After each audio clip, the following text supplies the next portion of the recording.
Hello friends, स्वागत आहे तुमचं माझ्या छोट्याशा विश्वात. चला मग आजचा व्हिडिओ आपण इथे सुरू करूयात. सकाळची धावपळ चालू झाली आहे.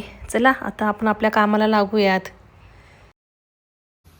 अहो, तुमचा ब्रेकफास्ट रेडी आहे. झालंय का? तुम्ही घ्या पटकन, प्लेट रेडी आहे, लेट होईल. चला घ्या घ्या घ्या, तिला पण सांगा पटकन.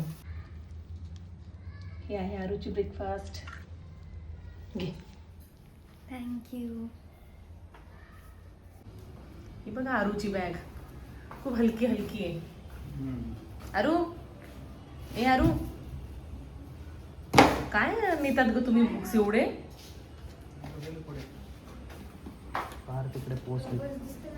Bye bye. बाय पण नाही केलं, चालली तशीच. जोपर्यंत आरू घरात असते तोपर्यंत आपल्या स्वतःसाठी काहीच वेळ मिळत नाही. तिचं टिफिन, ब्रेकफास्ट, परत यांचं ब्रेकफास्ट, यांचं दोघांचं सगळं झालं आहे. तर राहिली फक्त मी. माझी एक्सरसाइज पण बाकी आहे. आता मी माझी थोडी एक्सरसाइज करून घेते आणि त्याच्यानंतर मग मी ब्रेकफास्ट वगैरे करेल. चला किती करून एक्सरसाइज. मी आता घेतला आहे ब्रेकफास्ट करायला. माझ्या ब्रेकफास्टमध्ये 2 एग्स अँड सोया चंक्स असं असणार आहे आणि थोडंसं हे गाजर ॲज अ सलाड म्हणून. काहीतरी फायबर पण पाहिजे ना पोटात जायला. चला मी आता घेते ब्रेकफास्ट करून. आज थोडं लेटच झालं आहे. आता मी थोडा टी व्ही बघते. टी व्ही बघता बघता ब्रेकफास्ट करायचा, थोड्या न्यूज ऐकायच्या सकाळी सकाळी आणि ब्रेकफास्ट चालू ठेवायचा. रोजची जी कामं आहेत ती झाली आहेत आज.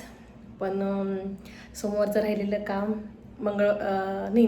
रविवारचं राहिलेलं काम सोमवारवर नेलं आणि सोमवारचं आता मला मंगळवारवर न्यायचं नाही आहे. त्यामुळे मी आता आहे ना, जे मला आठवड्याभरासाठी लागतं ना, खोबरं वगैरे ते बारीक करून ठेवलेलं असलं की पटकन भाजी करताना पटकन घेता येतं. आणि सकाळी पण कशी धावपळ असते आपली, कधी लाईटच गेली काय तर खूप प्रॉब्लेम होऊन जातो. असं झालं पण आहे माझ्या बाबतीत बऱ्याचदा. तेव्हापासून मग मी हे शिकली आहे की नाही, की हे करून ठेवायचं प्रिपरेशन आधीच. आणि हे काही 1-2 गोष्टी मी माझ्या आईकडून शिकली. माझी आई असंच करते, बनवून ठेवत असते फ्रीजमध्ये 4-5 दिवसाचं, 8 दिवसाचं, म्हणजे 1 आठवडाभर तरी तिला ते पुरून जातं. म्हणून मी पण तिचीच कडून म्हणजे हे बघून आणि शिकली आहे की चला आपण पण असंच करून ठेवायचं. आपला वेळ पण वाचतो आणि पुन्हा पुन्हा रोज तेच भांडे निघणं आणि ते घासत बसणं त्याच्यापेक्षा हे बेस्ट आहे. आणि ते काही खराब होणार नाही आहे. जे मी खोबऱ्याचं म्हणते आहे ते मी दाखवेलच मी काय म्हणते आहे, काय करायचं बोलते असं. चला करून घेते मी ते आता. आता खोबरं घेतलं आहे मी. हे आता खोबरं सगळं कापून घेते आधी आणि कापून घेतल्यावरती मग त्याचं अर्धं भाजायचं आहे मला आणि अर्धं असं कच्चंच ठेवणार आहे. कारण की प्रत्येक भाजीमध्ये आपण काही भाजलेलंच टाकतो असं नाही आहे. काही भाज्यांना कच्चंच चांगलं लागतं.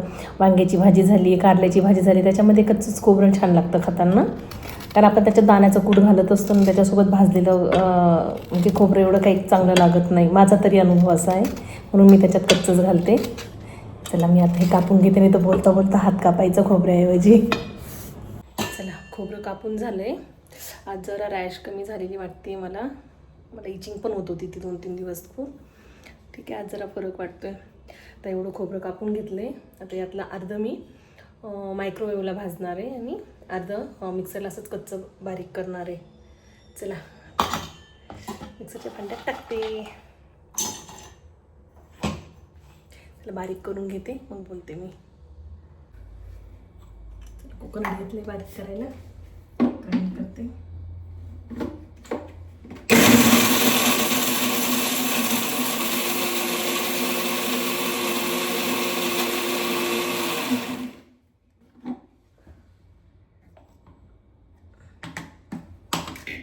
आपण थोडं येणार आहे त्याच.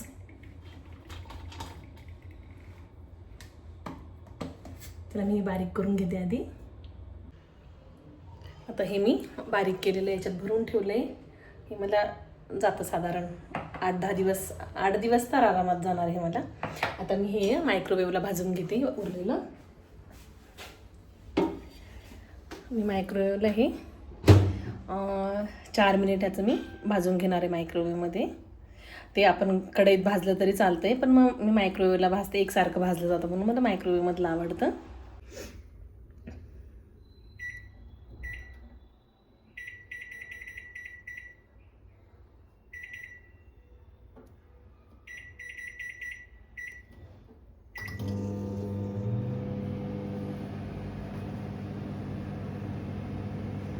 आता भाजते, ते गार झालं तर मग मी बारीक करून ठेवेल. खोबरं भाजून गार होईपर्यंत मिक्सरला गार झालं की मी बारीक करेल, तोपर्यंत लसूण बारीक म्हणजे लसूण निवडून ठेवते.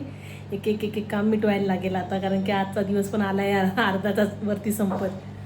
चला घेते आता लसूण निवडायला घेते मी एका साईडला.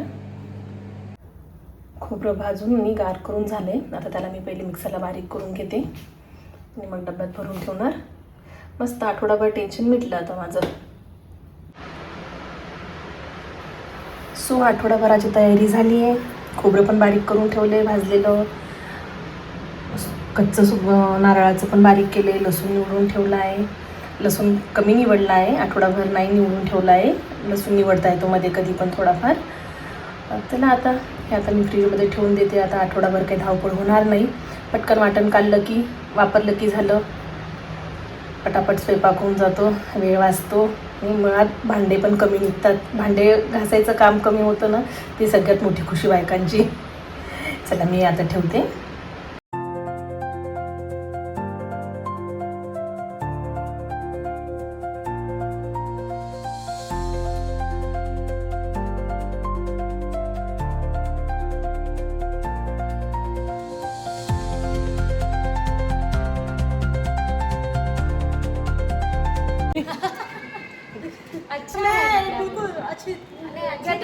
नहीं यार, मेरी सब फ्रेंड मुझे पूछती है कैसे तुम्हारे फ्रेंड बने, मेरे फ्रेंड बने का, तो ये मेरे फ्रेंड बने.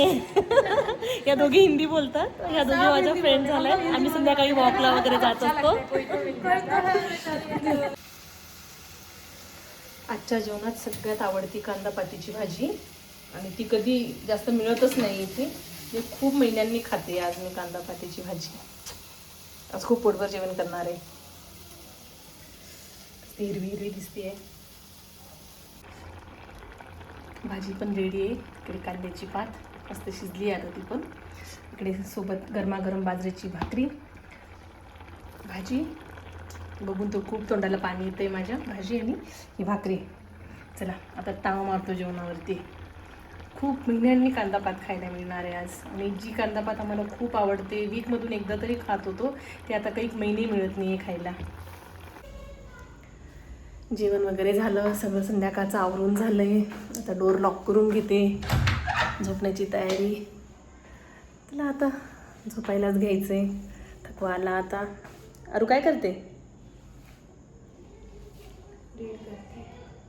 गो बाई, एवढं जाड कधी संपायचं गं माझ्या बाळाचं?